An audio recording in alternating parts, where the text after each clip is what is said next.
Assalamualaikum warahmatullahi wabarakatuh. Waalaikumsalam warahmatullahi wabarakatuh. Oke, selamat pagi anak-anak. Gimana kabarnya hari ini? Pagi Bu.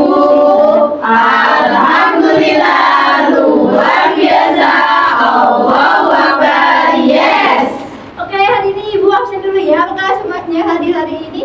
Hadir Bu. Oke, tadi Ibu absen nih semuanya hadir ya.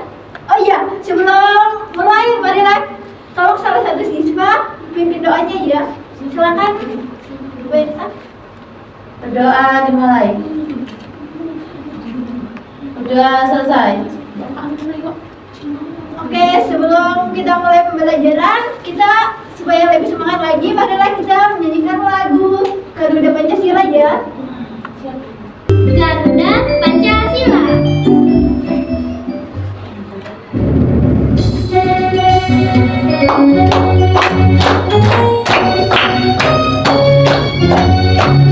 Gajah Pancasila, akulah pendukungmu.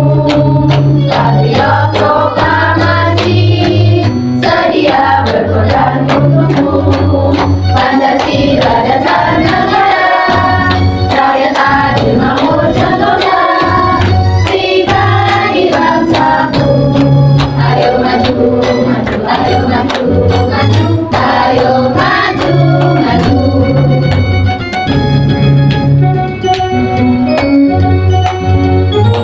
Oke, selesai. Kemudian Ibu mau bertanya dulu, pernahkah kalian melihat teman-teman kalian yang bermain dan belajar bersama walaupun berbeda agama dan latar belakang yang berbeda? Menurut kalian apakah itu hal yang penting bagi Indonesia dan bagi satu negara? Apakah itu hal yang penting? Penting Bu. Karena apa? Karena itu merupakan toleransi. Oke, betul. Oke, dalam pagi hari ini Ibu akan menyampaikan materi pendidikan Pancasila tentang makna NKRI. Kemudian kalian bisa lihat tentang pengertian NKRI. Kalian bisa berbaca bersama ya.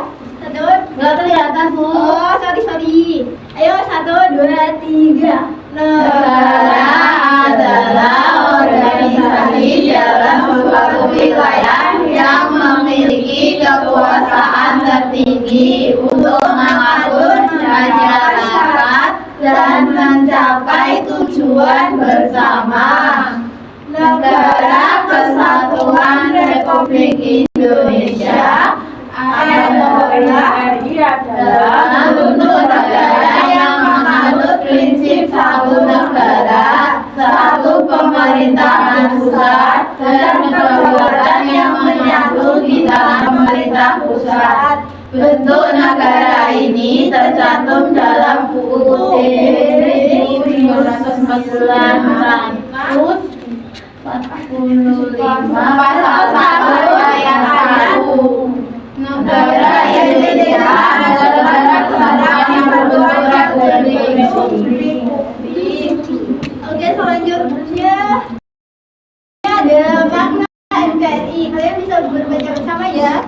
Makna NKRI, kesatuan wilayah, seluruh wilayah Indonesia dari Sabang sampai Merauke adalah satu kesatuan yang tidak dapat dipisah-pisahkan.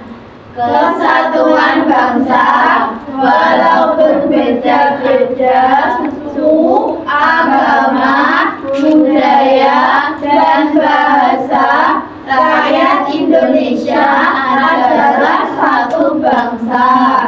Kesatuan pemerintahan diatur secara terpusat oleh pemerintah pusat di Jakarta. Kesatuan hukum yang berlaku di seluruh wilayah Indonesia adalah sama walau ada kekhususan di beberapa daerah. Selanjutnya itu pentingnya menjaga NKRI.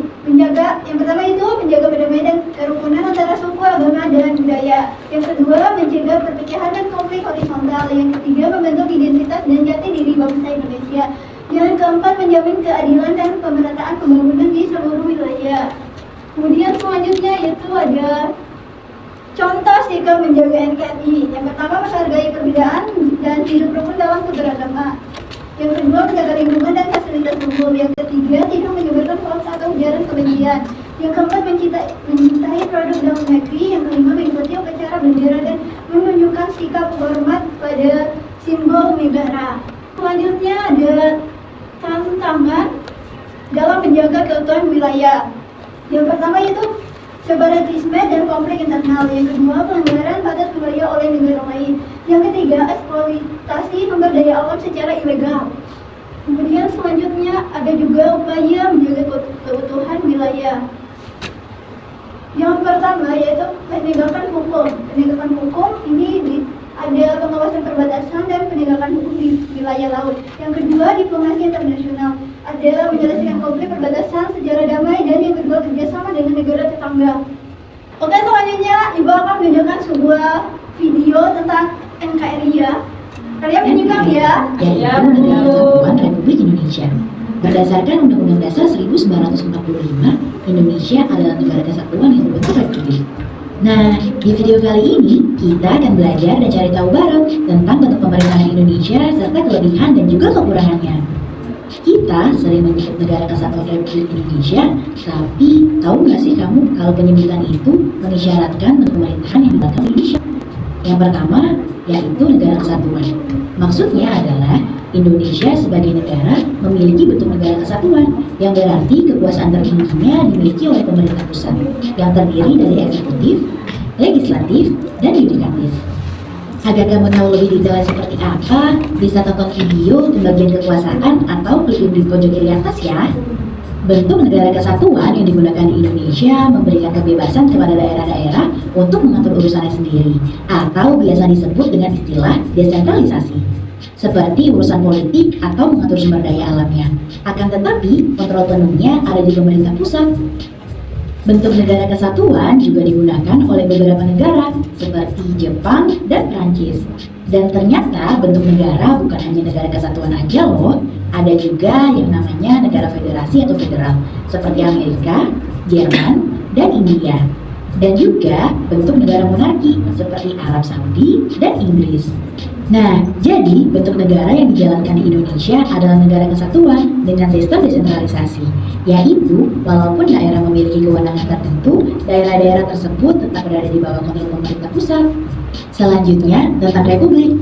Singkatnya, republik adalah bentuk pemerintahan yang pemimpin pemerintahannya diperoleh melalui pemilihan, baik pemilihan secara langsung atau pemilihan tidak langsung. Nah, jadi berbeda banget nih sahabatku ini sama sistem kerajaan atau monarki. Kalau sistem kerajaan, pemimpin pemerintahannya ditunjuk atau turun-temurun dari keluarga. Kalau republik, pemimpinnya dipilih melalui pemilihan. Secara umum, ada dua tipe bentuk pemerintahan republik, yaitu republik presidensial, di mana presiden dipilih secara langsung oleh rakyat, dan presiden yang terpilih berfungsi sebagai kepala negara dan kepala pemerintahan. Selain di Indonesia, negara yang menerapkan sistem pemerintahan republik presidensial adalah Amerika dan Brazil. Kemudian ada republik parlementer. Republik parlementer ini presidennya dipilih oleh parlemen atau badan legislatif bukan melalui pemilihan umum. Dan presiden yang terpilih berfungsi hanya sebagai seremonial saja. Maksudnya seremonial adalah presiden dalam sistem republik parlementer tidak terlibat dalam pengambilan keputusan politik atau administrasi pemerintahan. Jalannya pemerintahan dipegang oleh Perdana Menteri yang dipilih oleh parlemen. Contoh negara yang menjalankan republik parlementer adalah Jepang dan India. Bentuk pemerintahan republik presidensial yang dijalankan di Indonesia diatur juga oleh yang namanya konstitusi, yaitu sebuah aturan utama yang menjadi acuan untuk aturan-aturan lainnya, yang berisi tentang pembagian dan pembatasan kekuasaan, juga menjamin hak-hak warga negara. Konstitusi di Indonesia tertuang dalam Undang-Undang Dasar Negara Republik Indonesia tahun 1945. Sekarang terjawab ya, kenapa disebut Negara Kesatuan Republik Indonesia? Karena Indonesia memiliki bentuk negara yaitu negara kesatuan, dan bentuk pemerintahannya adalah republik presidensial yang dijalankan secara konstitusional. Bentuk negara dan pemerintahan yang ada di Indonesia telah disesuaikan berdasarkan pola sosial masyarakat dan tuntutan perkembangan zaman. Sebagai produk buatan manusia, sistem ini tentunya masih jauh dari sempurna. pasti ada kelebihan dan terdapat celah kekurangannya. Kelebihan yang Bini lihat, sistem ini sesuai dengan sila keempat di Pancasila yang mengutamakan gotong royong dan musyawarah. Artinya, semua lembaga, baik eksekutif, legislatif, dan yudikatif saling bahu-membahu dalam menjalankan fungsinya. Sementara itu, kekurangan yang harus diperhatikan yaitu sangat dekat dengan praktik korupsi, kolusi, dan nepotisme. Karena pemerintahannya berpusat pada eksekutif. Oleh sebab itu, ada kemungkinan pejabat pemerintahan yang diangkat hanya berdasarkan kedekatan bukan kemampuan. Tapi, semoga kekurangan ini bisa diatasi dengan semakin selektif pemilihan dari wakil kita ya, sahabat Beni. Kalau menurut kalian gimana? Apa sih kelebihan dan Oke, setelah menyimak video tadi, menurut kalian unsur apa yang penting untuk menjaga satu kesatuan NKRI? Ada yang bisa menjawab? Saling menghargai. Oke, coba sebutkan contoh satu unsur yang terjadi di sekolah. Satu contoh NKRI yang terjadi. Misalnya seperti guru tidak boleh pilih kasih kepada muridnya. Oke, selanjutnya kalau salah satu unsur yang tidak terjaga itu diabaikan, maka apa yang terjadi? Kalau diabaikan nanti muridnya ini semua, terus akhirnya mereka bertengkar, terus akhirnya apa? Gurunya jadi jelek. Oh, kayak gitu. Tapi oke lah. Oke, selanjutnya setelah menyimak video tadi, Ibu akan membagikan sebuah kelompok minimal 4 atau 5 orang ya untuk mengerjakan. Ya, oke. Kelompok 1. Susah apa enggak, Bu? Nah, gampang aja. Nanti yang tugasnya nomor 1 dikerjakan oleh kelompok 1 ya. Iya. Dan nomor 2 dikerjakan oleh Nomor 2. nomor 2 dan 3 ya. Oke, Bu. Ini mau waktunya berapa? 1 jam. Nah, 10 menit. Sampai pulang. 10 menit lagi. Iya, oke. Sebelum presentasi kita main kuis dulu ya. Oke. Apa tuh, Bu? Kuis namanya. Namanya, Bu. Ya kalian bisa tebak-tebak secara bersama ya. Oke, Bu. Kuis show. No. Proklamasi dibacakan pertama kali pada tanggal 17 Agustus 1945. Dibacakan iya ya. Yeay! Poinnya dapat 100 ya. Yang kedua, Siapa yang membacakan teks proklamasi? Insinyur Soekarno. A. Yeay. Yeay. Selesai kuisnya. Selanjutnya tolong kelompok 1 perwakilan 1 orang untuk maju. Ayo Mbak Ersa.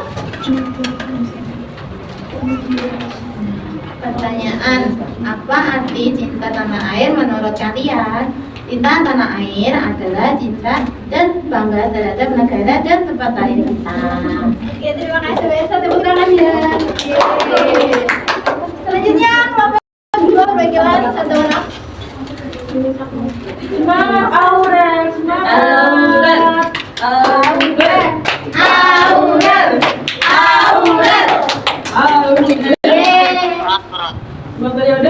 Apa saja bentuk perilaku yang mencerminkan menjaga persatuan lingkungan di masyarakat?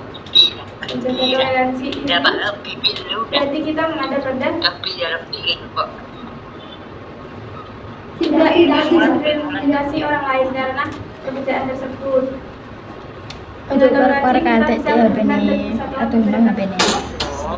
Oke, makasih. Selanjutnya pembelajaran hari ini selesai ya anak-anak? Iya, Bu. Sebelum pembelajaran selesai, Nono, kita bernyanyi dulu supaya kalian lesu ya. Apa Bu? Nyanyi lagu. Putih. Ayo nyanyi lagu. Jadi sama-sama terus ya, yuk. Dari Sabang sampai Merauke berjajah pulau-pulau, kampung menjadi satu, itulah Indonesia. Indonesia tanah air, aku berjanji padamu, menjunjung tanah airku Indonesia.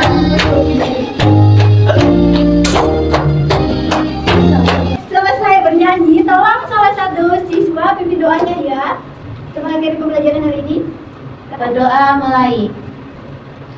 Doa selesai. Oke, sekian terima kasih. Waalaikumsalam warahmatullahi wabarakatuh.